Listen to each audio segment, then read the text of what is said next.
राधा राधा। श्री वृंदावन धाम की जय, श्री सद्गुरुदेव भगवान की जय। राधे राधे महाराज जी। महाराज जी, मुझे आज से ठीक 2 साल पहले आज ही के दिन भगवान के आगे पूर्ण समर्पण हेतु गलती से भगवत प्राप्ति हो गई। कि मतलब भगवान के आगे समर्पण किया तो गलती से इनको भगवत साक्षात्कार या प्राप्ति, आप जो भी समझ लें, वो हो गई। और ये तब हुआ जब आपकी एक रील देखी जिसमें कृष्णाय वासुदेवाय मंत्र के बारे में आपने बताया, इसका जाप करो और भारी से भारी। बड़ी आश्चर्य की अरे बच्चा, यह पूरा जीवन चलो भाई, तुम भगवान कृपालु, कभी भी किसी के सामने आ सकते। प्रणाम है बच्चा। तो क्या करे बच्चा, तुम्हें तो भगवत प्राप्ति हो गई, तुम तो पूर्ण हो गए। सवाल है नहीं, सवाल नहीं रहता। भगवत प्राप्ति के बाद सवाल नहीं रहता। ब्रह्म भूता प्रसन्नात्मान सोचति न कांक्षति समाः सर्वेषु भूतेषु मद भक्तिम लभते पराम। जिसे ब्रह्म की अनुभूति, परमात्मा की अनुभूति हो जाती है, उसके अंदर कोई प्रश्न नहीं रहता, कोई चाह नहीं रहती, कोई भय नहीं रहता, कोई चिंता नहीं रहती, कोई शोक नहीं रहता। इसीलिए तो हंस दिए। एक आए थे और उनका हमको भगवान का साक्षात्कार हो गया। बता क्यों रहे भाई, ये बताने की बात है क्या? बोले कोई मानते नहीं कि हमको भगवान का साक्षात्कार अभी उसकी दृष्टि में कोई मानता ही नहीं। यही दृष्टि बता रही कि तू अज्ञानी है, तेरे को भगवत प्राप्ति नहीं हुई। जिसे भगवत प्राप्ति होती है वो छपवाता थोड़ी घूमता है कि मेरे को भगवत प्राप्ति हो गई। क्या भगवत प्राप्ति? पर महाराज जी, उसके बाद क्या हुआ? 2 महीने बहुत अच्छा चला, सब कुछ सब अच्छा चला। अरे बच्चा, बकवास है। 2 महीने चला, फीस के एक बार जिसे भगवत साक्षात्कार हो जाता, तुम्हें पता नहीं भगवत प्राप्ति किसे कहते हैं। एक बार जिसे भगवत प्राप्ति हो जाती, दोबारा संसार उसकी दृष्टि में नहीं आता, वही वो छाया रहता। पी मूरत नैनन बसे तेहि रस रहाय समाय, ये लक्षण सुन प्रेम के और न कछु सुहाय, और न कछु सुहाय फिरे अपने मद मातो, कुटुम देह ते जाए छूट सब ही विधि नातो। जहां जहां पी की बात सुने खोजत तिन गैनन, हित ध्रुव छिन छिन ले प्रेम जल भरी भरी। वो बस उसी आनंद में डूबा रहता है। जो आनंद सिंधु भगवान का एक बार साक्षात्कार कर ले, वो उसी आनंद में रूप छके घूमत। भगवत प्राप्ति होती क्या आखिर? मतलब क्या भगवत प्राप्ति? मतलब भगवान का साक्षात्कार जैसे हम आप देख रहे हैं वैसा। हाँ, और एक होता तत्वबोध जो अंदर से होता है, और ये भगवत साक्षात्कार ऐसे होता है। एक बार हितधाम में थे तो 10-5 लोग उनके साथ थे और ऐसी लड़की थी तो 10-5 लोग नौजवान सब ऐसे हमारे पास आए। बोले श्री जी ने इनको दर्शन दिए हैं, वो आपके दर्शन के लिए आई हैं। तो हम कहा हमारी श्री जी स्वामिनी, उनको श्री जी ने दर्शन दे दिया तो हमको उनके पास दर्शन करने जाना चाहिए। अब उनको जरूरत क्या हमारे पास आने की? पर चलो बुलाओ। अब वो तो मार माला पहने और सब लोग वो वैसे सब ड्रामा बनाए हुए थे। सामने आए बैठे, हम कहा बच्चा, आंख में आंख मिलाए, हम कहा बच्चा तुम्हें श्री जी के दर्शन हुए? तो नहीं महाराज जी, स्वप्न में हुए। हम कहा नहीं बच्चा, स्वप्न में तुम्हें श्री जी के दर्शन हुए? बोले नहीं। तो हम कहा बच्चा काहे कोई नाटक कर रहे? ये 10 लोग तुम्हें पूज रहे, नरक जाओगी, बेमतलब का कार्य कर रहे। अरे भजन करो तो वास्तविक भगवत प्राप्ति के लिए मानव देह मिला है, ये प्रपंच दिखाने के लिए थोड़ी मिला है। तो बच्चा भगवत प्राप्ति कोई हलवा थोड़ी कैसे मुंह में रखा और खा लिया। नहीं महाराज जी, गलती है तो उसके बाद किसी की इज्जत को बचाने के लिए संकल्प लिया और अपना भजन बल नष्ट कर दिया। उसके बाद से वो अरे चलो हाँ चलो मान गए भगवत प्राप्ति हुई। तुम नाम जप करो और पवित्र आचरण से रहो, अच्छी बच्ची बन करके रहो, तो आज नहीं तो कल प्राप्त हो ही जाएंगे। भगवान प्राप्त होने के लिए तो हमें मानव देह मिला, लेकिन इसे भगवत प्राप्ति नहीं कहते। तुम्हारी संकल्प से जो भजन बल नष्ट हो। नाम जप करो, नाम जप करो, नाम जप करो, सब छोड़ो, खूब राधा राधा नाम जप करो। चरित्रता की पवित्रता रखो, जो आपका चरित्र स्त्री शरीर, इसको पवित्र रखो। भगवान कृपालु है, कभी भी कृपा करके दर्शन दे सकते हैं, उनकी तो महिमा ही अलग है। इसलिए नाम जप करो। ये अब किसी से मत कहना मुझे भगवत प्राप्ति हो गई। जब भी आपने बोला बोध, तत्व बोध था, मेरे ख्याल से वो वही था। हमारे जिनको पता नहीं लग रहा कि गलती से हुआ था ना। यार ऐसी गलती हमारे साथ भी सबके हो जाए तो बढ़िया हो जाएगा। वो शायद समझ नहीं पा रहे, वो कह रहे कि उस बहुत अच्छा लगा और समर्पित हुए तो ऐसा लगा। अरे ये सात्विक सुख होते हैं, ये अभी ये क्या जाने, अल्प सुखों का भोक्ता भूमा सुख का अधिकारी थोड़ी होता है। उस महान को प्राप्त करने के लिए अल्प सुखों का त्याग किया जाता है, छोटी छोटी अनुभूतियों का त्याग किया जाता है। ऐसे सीधे गंगा की धारा से प्रकट होते हुए वो सब नहीं माना जाता। काहे को पर्दा लगाए बैठे हो? हम फकीर है, तुम्हारे लिए आए हैं, तुम्हारे लिए रोज, जब तक तुम्हारा पर्दा नहीं हट जाएगा तब तक हम ये सब जादू टोना ये हम मानेंगे। आपका थोड़ा थोड़ा आनंद ये हम नहीं मानेंगे। हम छोटे छोटे आनंदों में, छोटे छोटे चमत्कारों में बिकने वाले नहीं, हम आप में बिकने वाले। आप आओ, हमसे बात करो, हो जगत में हो तो हमारे साथ हमें अनुभव कराओ। आप हो, आपके लिए निकले हैं। महाराज जी पर्दा बाहर से खुलता है अंदर से? दोनों जगह से। जब अंदर से का हटा तो बाहर का फौरन हटा तो सब जगह एक ही नजर आने लगता है। और पहले कहाँ का हटता है महाराज जी? हृदय का, पहले हृदय का हटता है। पहले हृदय में तत्व बोध होता है, तब सर्वत्र बोध होता है। चश्मा हमारा बदलेगा वैसे तो दिखाई देगा, तो जब हमारी दृष्टि बदली तो हमें सब कुछ दिखाई देने लगा। श्री नारायण पेड़ीवाल जी गुजरात से। राधा वल्लभ सिंह। श्री हरिवंश महाराज जी। महाराज जी पिछले 2 वर्षों से आपका सत्संग एवं एकांतिक वार्तालाप नित्य सुन रहा हूँ। धीरे धीरे अब पूरा परिवार भी आपको नित्य सुनने लगा है। परिवार के युवाओं में भी आपके प्रति श्रद्धा जागृत हुई है। आपकी वाणी से उनके विचारों में परिवर्तन भी आया है और नई ऊर्जा और दिशा मिली है। महाराज जी मेरा एक प्रश्न है, किसी भी रिश्ते में अहंकार, ईगो और स्वाभिमान मतलब सेल्फ रिस्पेक्ट में कैसे फर्क करें? आज पूरा विश्व आपको सुनता है, आपकी देखो, बातों पर श्रद्धा। स्वाभिमान को हम जान नहीं पाए, इसलिए हम स्वाभिमान को, देहाभिमान को ही स्वाभिमान समझते हैं। अपनी कुल, अपनी जाति, अपने पद, अपनी प्रतिष्ठा को हम स्वाभिमान समझते हैं। स्वाभिमान शब्द परम पवित्र है, स्वाभिमान की रक्षा करनी चाहिए। पर स्वाभिमान का मतलब शरीर को लेकर नहीं है, स्व तत्व को लेकर है। स्व तत्व आत्मा को कहते हैं। शंकर सहज स्व रूप संभारा लाग समाधि अखंड अपारा। स्व आत्म तत्व को लेकर के है, भगवत तत्व को लेकर के है। स्वाभिमान हम या तो किसी जाति पक्ष को लेते हैं, या कुल धर्म को लेते हैं, या राष्ट्र पक्ष को लेते हैं। कोई ना कोई हम पक्ष लेते हैं, लेकिन स्व का सही अर्थ है आत्मस्वरूप। आत्मस्वरूप, हम आत्मस्वरूप अर्थात भगवत मार्ग के विरुद्ध नहीं चल सकते, उसे अभिमान नहीं कहते। जैसे अस अभिमान जाई जन भोरे, मैं सेवक रघुपति पति मोरे। सिया राम जी मेरे प्रीतम है, पति हैं, स्वामी हैं, और मैं उनका सेवक हूं। अब मैं धर्म के विरुद्ध नहीं चल सकता। हम अहंकार उसे कहते हैं जिसमें मैं के आगे कोई लगे। जैसे मैं अमुक, मैं के आगे जो तत्व, मैं शुद्ध ब्रह्म है, उसके आगे जो शब्द लगता है उसे अभिमान कहते हैं। लेकिन स्वाभिमान जो कहते हैं वो आत्म तत्व को लेकर, स्व आत्मा का नाम, स्व भगवान का नाम है। हम धर्म के विरुद्ध नहीं चल सकते, उसे स्वाभिमान कहते हैं। कि हम धर्म, जैसे जब मुगलों ने आक्रमण किया तो स्वाभिमान की रक्षा के लिए हमारे सनातन धर्मियों ने स्वयं आत्महत्या कर ली, गला कटवा लिया, लेकिन विधर्म को स्वीकार नहीं किया। यह है स्वाभिमान, क्योंकि वो परमात्म तत्व धर्म से लेकर के जुड़ा हुआ है, उसका शरीर संबंध से नहीं है।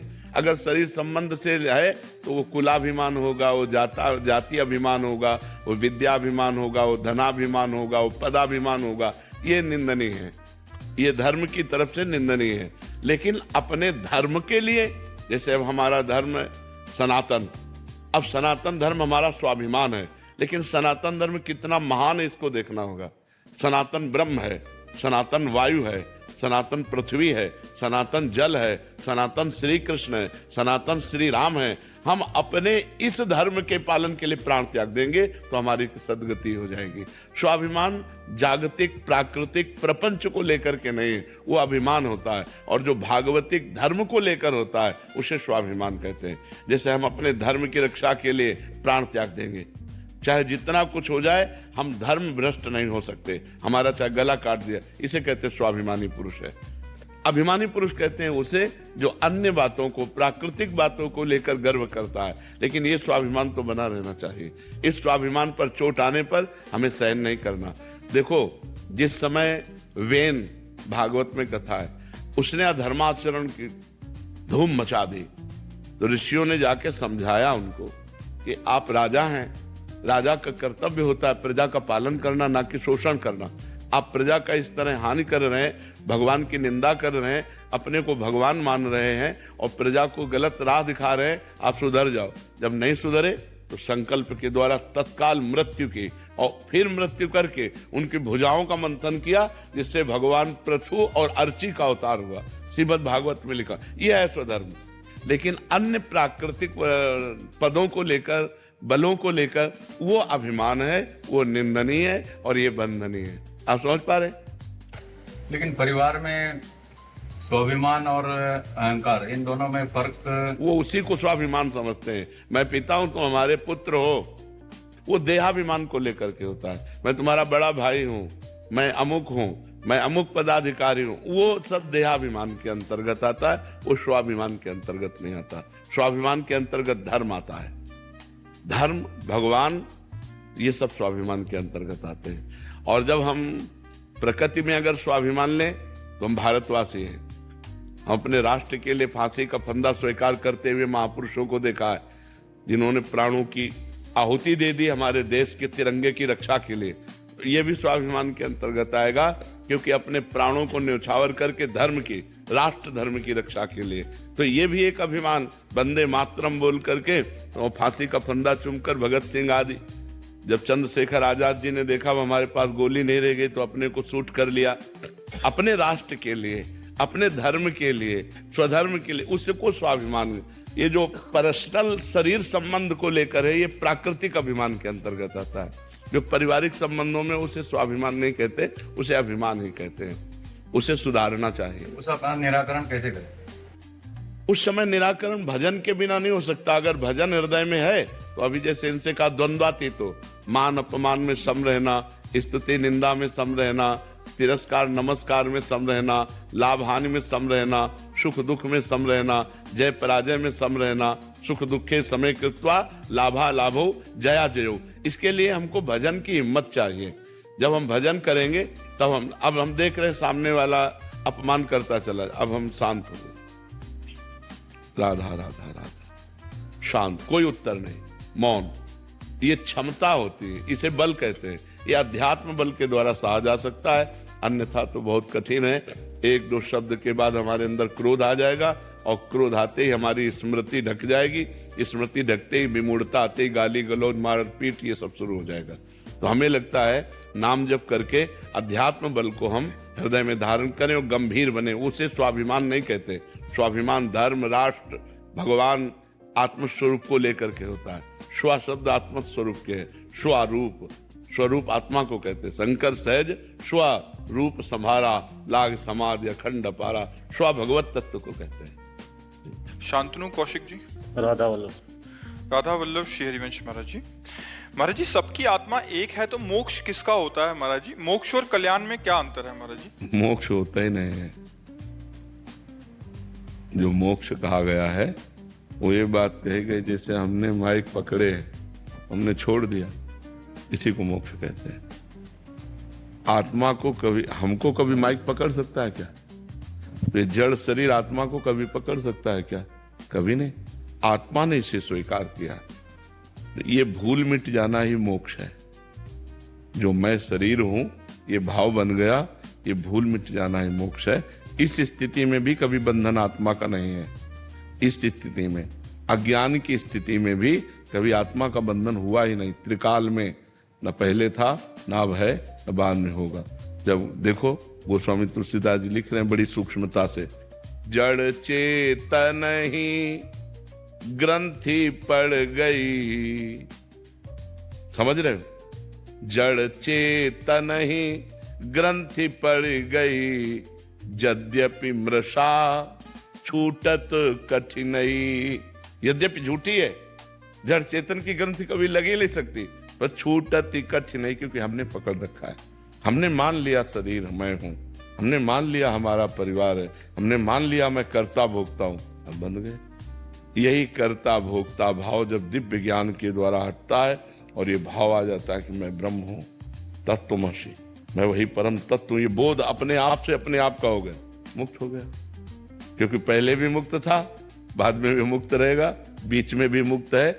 उसने पकड़ रखा, उसको किसी ने नहीं पकड़ रखा। कोई गांठ नहीं बनी, पर छूटत कठिनाई, बिना साधना के छूट नहीं सकती है। समझ पा रहे हो? और कल्याण का मतलब है कि जैसे आपकी दुर्गति रुक गई, आप तप लोग गए, जन लोग गए, महार लोग गए, ब्रह्म लोग गए, स्वर्ग लोग गए, उत्तम लोगों को, ये बात है। लेकिन मोक्ष होना मतलब जन्म मरण चक्र से ही निवृत्त हो जाना, किसी लोकांतर में भटकने की बात नहीं, जन्म मरण से ही मोक्ष हो जाना। अब जन्म मरण नहीं होगा। जिसको ये बोध हो गया, मैं करता नहीं, मैं भोगता नहीं, मैं शरीर नहीं, मैं तो परमात्मा स्वरूप हूं, ऐसा बोध हो गया, वाणी से नहीं स्वयं से हो गया, उसकी पहचान है कि उसे कभी मोह नहीं व्याप्त होगा, उसे कभी काम नहीं सताएगा, उसे कभी क्रोध नहीं आएगा, उसे कभी लोभ, ये सड विकार जित अनघ अकामा, कोई उसके अंदर कामना नहीं। वो निष्पाप महापुरुष परम पवित्र आत्मस्वरूप को जो प्राप्त हो गया वो दिव्य हो जाता है। समझ पा रहे हैं? जानवर गधे का उदाहरण दिया, उसको उसका मालिक बांध देता है। हाँ। पर न जैसे हम ऐसे सोचते हैं जैसे वो गधा तो ऐसे नू भाग भी सकता है, ऐसे हम नहीं भाग सकते। मैं खुद परमात्मा हूँ, ऐसा वाणी से अनुभव, ज्ञान से ही अनुभव होगा, भजन से ही अनुभव होगा, भजन से अपने आप से नहीं होगा। नहीं, भजन जब तक नहीं करोगे तब तक ऐसे कैसे अनुभव होगा? जैसे अभी आप ये जान लो हमसे कि आप शरीर नहीं हो, लेकिन आपको पीड़ा होगी तो महसूस होगा ना मेरे को रहे। आप दर्पण में देखोगे तो महसूस होगा ना मैं अपने को देख रहा हूं, क्योंकि ये बोध नहीं हुआ, ये वाणी से केवल हो गया। और जब बोध हो जाएगा तो आप कहोगे नहीं कि मैं ब्रह्म हूं, वो अनुभव होता रहेगा और सब दुख सुख समान भाव से सहते हुए जीवन यात्रा पूरी हो जाएगी।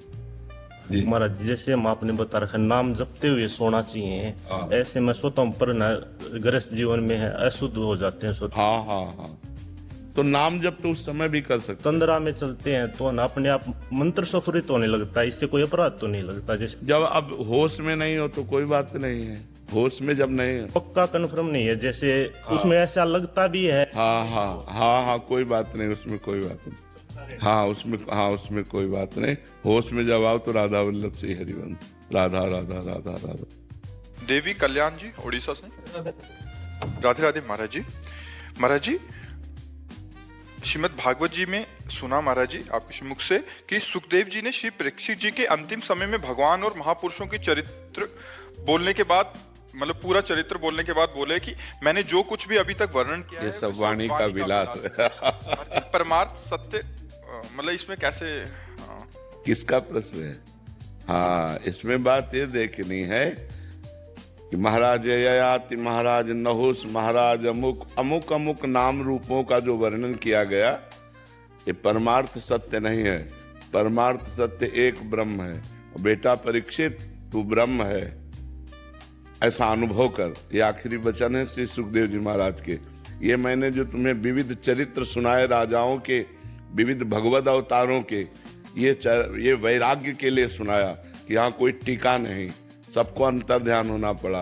ये जितने नाम रूप है ये सब आए और गए, सत्य वस्तु तो एक ब्रह्म है और वही ब्रह्म स्वरूप तू है, ऐसा बेटा चिंतन कर। समझ पा रहे हो ना? क्योंकि जितना विलास ये आप देख रहे हैं सृष्टि का, ये सत्य नहीं है। जितना भी विलास देख रहे हैं ये माया में, ब्रह्म सत्यम जगन मिथ्या, ये मिथ्या में है। तो मिथ्या में राजा नहुस हुए, मिथ्या में महाराज ययाति हुए, मिथ्या में पुरुरवा हुए, मिथ्या में ये। अब आखिरी अंतिम जो चिंतन बनाना है जिससे मोक्ष की प्राप्ति होनी है, तक्षक काटे और दुर्गति ना हो, तो इसलिए कहा कि 7 दिन तुम्हारे पास थे तो हमने बड़े बड़े नरपतियों के, बड़े बड़े महापुरुषों के चरित्र सुनाए, जिससे तुम्हें वैराग्य हो जाए कि यहाँ कोई संसार में टिका नहीं, सबको जाना है। और जिनके भी, कहाँ है ययाति, कहाँ है नहुस, कहाँ है पुरुरवा, कहाँ है भगीरथ, बड़े बड़े महापुरुष सब आए और अंतर ध्यान हो गए। लेकिन उनमें जो था, भगीरथ बनने के पहले जो था वो ब्रह्म, भगीरथ बनने के बाद जो बचा वो ब्रह्म, तो बीच में कौन था? ब्रह्म ही था।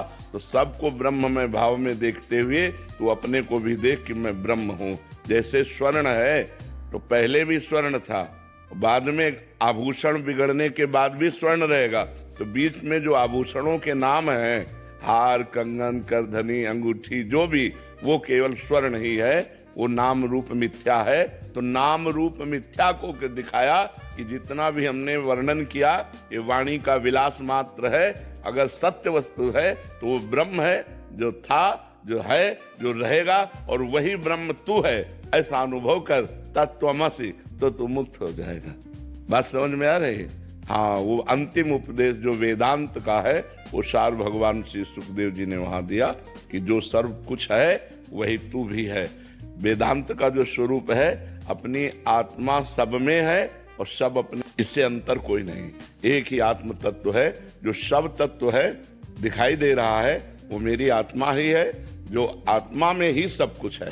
जैसे भगवान कहते हैं कि उमाम पश्यति सर्वत्र सर्वम च मयि पश्यति तस्याहम न प्रणश्यामि सच में न प्रणश्यति। जो सब जगह मेरे को देखता है और मेरे में सबको देखता है, मैं उसकी आंखों से ओझल नहीं होता और वो मेरी दृष्टि से कभी ओझल नहीं होता। ऐसे ही आत्मज्ञान का स्वरूप है, सब अपनी आत्मा है। ये मायामय शब्द है, केवल आत्मा है, वही मैं हूँ, वही मैं हूँ, वही बोध करा रहे हैं। जब बोध कराना होगा तो ये सूत्र लागू हो जाएगा, ब्रह्म सत्यम जगन मिथ्या। तो इसीलिए कहा ये मेरा वाणी का विलास मात्र है। समझ पाए आप जी? नितिन जी बरेली से। राधे राधे। राधे राधे महाराज जी। महाराज जी, साधक को व्यवहार करते समय क्या क्या सावधानियां रखनी चाहिए? क्या सबके साथ एक जैसा व्यवहार करना चाहिए या फिर अलग अलग? जो एक जैसा व्यवहार करता है वो मूर्ख होता है। जैसे बहन, बेटी, पत्नी, माँ, चारों स्त्री हैं, क्या एक जैसा व्यवहार हो सकता है? हमारा ही अंग है, पर क्या एक जैसा व्यवहार हो सकता है? गाल छूने पर धोएंगे नहीं, लेकिन गुदा छूने पर धोएंगे। व्यवहार एक जैसा नहीं हो सकता। पंडिता समवर्तिना नहीं कहा, पंडिता समदर्शिना कहा है। विद्या विनय संपन्ने ब्राह्मणे गविहस्तनी स्वनीचय सुपाके च पंडिता समदर्शिना। सब में एक परमात्मा है। जैसे हम अपने पूरे शरीर को अपना मानते हैं, लेकिन व्यवहार अलग है। पूरे शरीर की पीड़ा हम गुदा में भी होगी तो हम ही को होगी, लेकिन जब हम मलमूत्र के द्वारों को स्पर्श करते हैं तो रज लगाकर, साबुन लगाकर हाथ धोते हैं, लेकिन अन्य अंगों को स्पर्श होने पर नहीं होता। तो हमें धर्म की मर्यादा के अनुसार सब हमारा जो जैसा लगता है हमें व्यवहार वैसा ही करना है, लेकिन दर्शन सब में एक करना है। एक जैसा व्यवहार नहीं हो सकता, कभी एक जैसा व्यवहार नहीं हो सकता। जैसे एक पापी पुरुष है और एक महात्मा है, तो हम पापी पुरुष को उदासीन भाव से देखते हैं और महात्मा को अपने प्रीतम भाव से देखते हैं, साष्टांग दंडवत करके विनय से। लेकिन हम उस पापी में भी परमात्मा देखेंगे और महात्मा में भी परमात्मा देखेंगे। देखना दोनों में एक होगा, बर्ताव दोनों का अलग होगा। एक से हम उदासीन हो जाएंगे, न शत्रुता न मित्रता, और एक को हम अपना प्रीतम मान करके साष्टांग दंडवत करते हुए उसकी वंदना करेंगे। तो व्यवहार तो एक जैसा हो ही नहीं सकता। जो व्यवहार एक जैसा करना चाहता है वो मूर्ख है। हमें विद्या विनय संपन्न ब्राह्मण में, गाय में, कुत्ते में, चांडाल में, हाथी में एक परमात्मा देखना है, भगवान कह रहे हैं। लेकिन बर्ताव कैसे हो सकता है? भगवान आदेश करें, सुनी चय सुपाके चा पंडिता समदर्शिना। जो गाय और कुत्ते में बराबर भगवान को देखे, जो हाथी में, चांडाल में, विद्या विनय संपन्न ब्राह्मण में एक देखे। लेकिन बर्ताव तो नहीं हो सकता ना, चांडाल के पैर नहीं छुएंगे, हाथी को चाहे। व्यवहार तो एक जैसा हो ही नहीं सकता, चाहे खान पान किसी भी दृष्टि से देखा जाए। समदर्शिना ये क्रूरा अपि पापिनो न च सताप संभाष्य दृश्याश्चये सर्वान वस्तुतया नीच परम स्वाराध्य बुद्धिर्मम। जो क्रूर हैं, पापी हैं, दुष्ट हैं, नीच हैं, वो भी मेरे साक्षात इष्ट देव हैं, ऐसा दर्शन कर सकते हैं। जड़ चेतन जग जीव जत सकल राम में जान। बर्ताव नहीं कर सकते। जो दुष्ट स्वभाव के लोग हैं उनसे उदासीन रहना। उदासीनति रही गोसाई परिहरी स्वान की नहीं। शास्त्र जो कहता है वैसा हमें व्यवहार करना। व्यवहार के लिए शास्त्र प्रमाण, तस्मात् शास्त्रम प्रमाणम ते कार्याकार्यो व्यवस्थितो। क्या कार्य करना चाहिए, क्या नहीं करना चाहिए, इसकी आज्ञा शास्त्र के अनुसार हमें बर्ताव करना चाहिए। लेकिन हम दर्शन सब में एक परमात्मा का कर सकते हैं। समझ पाए? ज्योति शर्मा जी मेरठ से। महाराज जी, भक्ति करके भगवत प्राप्ति जीवन का लक्ष्य होना चाहिए या भक्ति जीवन को सरल बनाने का साधन समझना चाहिए? नहीं, साधन सरल बनाने का नहीं है। सरलता तो एक गुण है भक्ति का। संपूर्ण भक्ति सरलता थोड़ी। सरलता तो भक्ति का एक गुण है। ऐसे शास्त्रों गुण प्रकट करके भगवान को अधीन कर ले, उसे भक्ति कहते हैं। सुमिर पवन सुत पावन नामो, अपने बस कर राखे रामू। प्रेमाधीन भगवान भक्त के पीछे पीछे डोलते हैं, वो भक्ति के सामर्थ्य। केवल सरलता, ये तो एक सद्गुण। शांति, निर्भयता, क्या क्या सद्गुणों का भंडार है भक्ति। जो भगवान को अधीन कर ले उसे भक्ति कहते हैं। भगवान का नाम प्रेमाधीन है। भक्ताधीन मना पूज्यो, भगवान भक्त के अधीन है। भगवान भक्त की मन की बात पूर्ण करने वाले हैं। तो भक्ति तो बड़ी सामर्थ्यशाली वस्तु है बच्चा। उसमें केवल एक सरलता ही नहीं है, उसमें तो अपार सद्गुण है जो भगवान को लुभायमान करके भक्ति के पीछे पीछे, जहां जहां मेरा भक्त चरण रखे वहां वहां रखूं हाथ, पीछे पीछे मैं फिरूं कभी न छाड़ूं साथ। अनुब्रजाम में हम नित्यम पुरे अत्यंगुरेणुमी, मैं भक्तों की चरण रज मेरे ऊपर पड़ जाए इसलिए मैं पीछे पीछे घूमता हूं, भगवान कहते हैं। लेकिन कौन भक्त? निरपेक्षम मुनिम शांतम निर्वैरम समदर्शनम अनुब्रजाम में हम नित्यम पुरे अत्यंगुरेणु भी, जो निरपेक्ष हैं, किसी से कोई अपेक्षा नहीं रखते, जो किसी के आगे हाथ नहीं फैलाते। भक्त कभी किसी से पैसा नहीं मांगेगा। अगर वो पैसा या अपनी किसी बात की फीस लेता है तो भक्त नहीं है, वो व्यापारी है। हम भगवान की चर्चा कर रहे हैं, अगर इसकी फीस ले रहे हैं तो हम व्यापार कर रहे हैं, भक्ति नहीं कर रहे। भक्ति सबका, जैसे हमारे भगवान ऐसे आपके भगवान। हम भगवान की चर्चा कर रहे हैं, इसी यही हमें आनंद मिल रहा है। ये हमारा सौभाग्य कि आप सुनने के लिए आए हैं।